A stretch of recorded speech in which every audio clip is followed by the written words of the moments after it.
सतगुरु नमो या समको नो परम पुरुष होते अधिको गावै संत सुजान। श्री सद्गुरु महाराज की जय। संत मत के वर्तमान आचार्य पूज्यपाद महर्षि हरिनंदन परमहंस जी महाराज के पावन युगल चरण कमलों में शत शत नमन। मंच पर विराजमान पूज्यपाद स्वामी भगीरथ जी महाराज के पावन चरणों में शत शत नमन एवं मंच पर विराजमान समस्त पूज्य बाबा जनों के चरण कमलों में बारंबार प्रणाम। आज हम सब लोग जिन महापुरुषों की पावन जयंती मनाने के लिए इस तरह से उत्साहित होकर यहाँ आए हुए हैं, उनके संबंध में बहुत सी बातें हम लोग सुन चुके हैं। गोस्वामी जी ने कहा कि महिपत्री कड़ सिंधुमसी अतरु लेखनि बन राय तुलसी गणपति सो तदपि महिमा लिखी न जाए।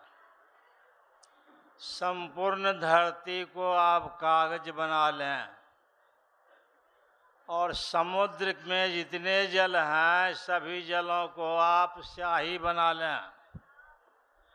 कल्प वृक्ष की लेखनी बनाकर और स्वयं गणेश जी भी लिखना प्रारंभ कर देंगे तो संतों की महिमा नहीं लिख सकेंगे।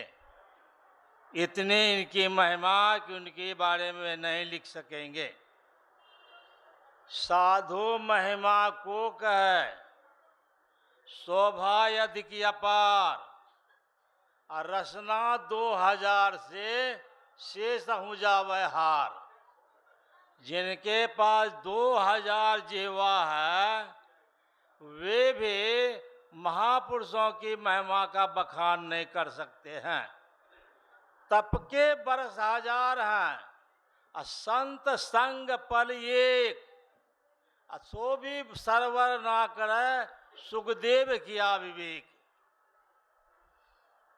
अगर हजारों हजार वर्ष कोई तपस्या में लगे हुए हैं और संत की सेवा में पल 4 एक भी लगे हुए हैं किए हैं, तो उस एक पल की बराबरी में हजारों हजार वर्ष की तपस्या जो है नगण्य है।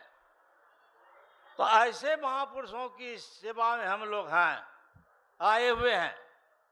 हम जानते हैं एक बलवान आदमी किसी कमजोर आदमी को अपने से लिपटा करके उसको बलवान बना देते हैं, पहलवान बना देते हैं। एक धनवान व्यक्ति अपना धन देकर किसी निर्धन को धनवान बना दे सकते हैं।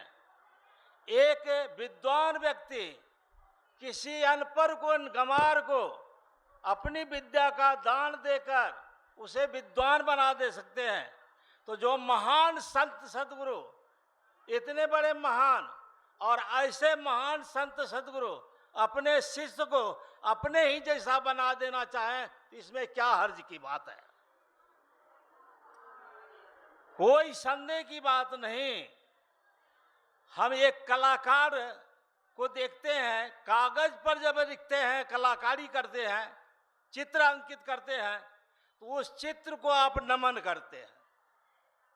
एक शिल्पीकार जो पत्थर जमीन पर गिरा हुआ रहता है उसको जब उठा करके वे गहन दे देते हैं, उसमें गठन करते हैं, तो कला देते हैं, तो उसे आप मूर्ति मानकर भगवान मान लेते हैं, भगवान मानकर पूजा करते हैं। एक कुंभकार मिट्टी की मूर्ति बनाकर काली की, दुर्गा की, सरस्वती की, गणेश की, भगवान राम की, भगवान कृष्ण की मूर्ति बना देते हैं, तो उस काली दुर्गा को आप जाकर साष्टांग प्रणाम करते हैं और उनसे प्रार्थना करते हैं कि हे माँ, आप मुझे यह वरदान दीजिए।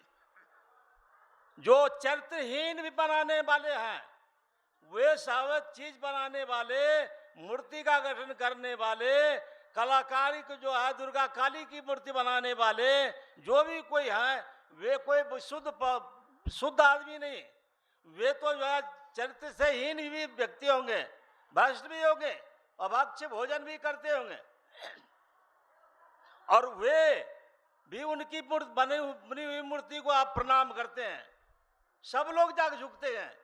तब ये एक संत सदगुरु, जिनके जीवन में कोई कलंक नहीं, कोई उनमें जो है दोष नहीं, और वे परमात्मा के साकार मूर्ति, सगुण रूप में परमात्मा के साकार मूर्ति, अब उनकी सेवा में रहने वाले शिष्य, अगर उस शिष्य को गुरु महाराज अपने ही जैसा बना लें अपना ज्ञान देकर, तो इसमें हर्ज की क्या बात है?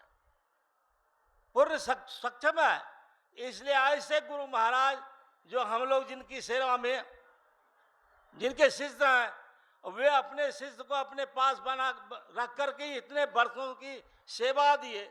या तो 4 पल का सब सेवा जो है महान बनता है संतों का संग, और इतने वर्षों तक सेवा दिए, तो ये कैसे महान पुरुष हैं, कितनी इनकी महानता है, इसके संबंध में आप समझ सकते हैं। इसलिए ऐसे महापुरुष जिनकी पावन जयंती मना रहे हैं, आपने देखा सुना कि बाहर से वे लगते हैं बिल्कुल निश्चेष्ट है, लेकिन भीतर से वे सजग है। बाहर जरवत रहे माही चेतन से, कोई दुख नहीं दिखाते हैं, कोई कष्ट का अनुभव नहीं करते हैं, और वे सब परे हुए हैं। तो वे अंतर साधन में या अंतर जगत में वे डुबकी लगाने वाले ऐसे महापुरुष जिनकी जयंती मनाने के लिए हम लोग आए हुए हैं, उनके चरणों में, पावन चरणों में बारंबार प्रणाम करते हुए अपनी वाणी को विराम दे रहा हूं। बोलिए प्रेम से श्री सद्गुरु सुल्तान।